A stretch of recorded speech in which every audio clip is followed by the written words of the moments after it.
ठेका चिकित्सा कार्मिकों के राजधानी में एक बार फिर से हुंकार। दरअसल राजस्थान नर्सेज भर्ती संघर्ष समिति के आह्वान पर आंदोलन, मैरिट प्लस बोनस अंक के आधार पर भर्ती की मांग को लेकर आंदोलन। समिति के बैनर तले सैकड़ों की तादाद में नर्सेज, अन्य कार्मिक एकत्र हो रहे हैं।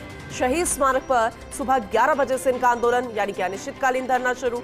समिति अध्यक्ष गिरीश शर्मा का तर्क ये भी है कि भर्ती नियमों में बदलाव की कवायद चल रही है, जबकि पिछले कई सालों से अल्प वेतन में मेडिकल संस्थाओं में सेवाएं दे रहे हैं ये कार्मिक। हजारों की संख्या में इन कार्मिकों को उम्मीद थी कि बोनस अंक लेकर वे नियमित हो जाएंगे, लेकिन पता ये चला कि विभाग में एग्जाम से भर्ती की प्लानिंग चल रही है और ये उन हेल्थ वर्कर के साथ अन्याय होगा जो बरसों से अस्पतालों में सेवाएं दे रहे हैं। समिति पदाधिकारियों की चेतावनी, यदि मांगों पर गंभीरता से विचार नहीं किया गया तो प्रदेश भर के संविदा ठेका कार्मिक एक बड़ा आंदोलन खड़ा करने को मजबूर होंगे।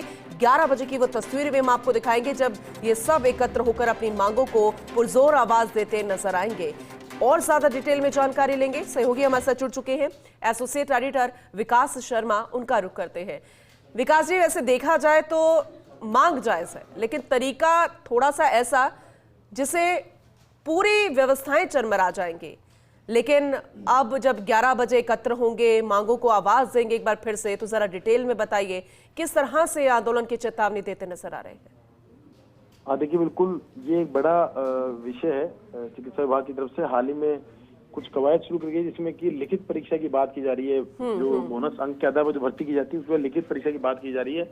हालांकि इसका कोई अधिकृत आदेश अभी तक कोई नहीं निकला है, लेकिन उस आदेश की अंदेशे के अंदर जो जितने भी संविदा कार्मिक है जो पिछले लंबे समय से बरसों से सेवाएं दे रहे हैं विभागों में, वो उन्होंने मोर्चा खोल दिया है। इसी के तहत आज एक बार फिर से प्रदेश भर के संविदा ठेका कार्मिक राजधानी जयपुर में एकत्र होंगे। यहाँ पर जो शहीद स्मारक है वहाँ पर बड़ी हुकार वो भरेंगे और उनका कहना ये है कि बरसों से वो सेवाएं दे रहे हैं तो फिर उनको इसका फायदा मिलना चाहिए। अगर मेरिट बोनस अंक के आधार भर्ती नहीं होती है तो उस स्थिति में बड़ा आंदोलन खड़ा किया जाए। विकास जी, बहुत सारी चीजें लिखित में होती हैं, कहते हैं ना कि जब प्रोमिसेस है, बहुत कुछ ऐसा कहा जाता है तो डॉक्यूमेंटेड होता है। तो इनको जो कहा गया था क्या वो डॉक्यूमेंटेड है? दूसरा, इनको पता चला है कि प्लानिंग ऐसे चल रही है कि एग्जाम से भर्ती होगी, तो ये क्या पूरी सूत्रों के हवाले से जो इनको जानकारी मिल रही है कितनी पुख्ता है, इसमें कितनी सच्चाई है? देखिए, बिल्कुल चिकित्सा विभाग में भर्तियों के लिए पूरा एक नियम बना हुआ है। उन नियमों में संशोधन के लिए विभाग के स्तर पर कुछ कवायद शुरू की गई थी, इसके लिए जानकारी मांगी गई थी।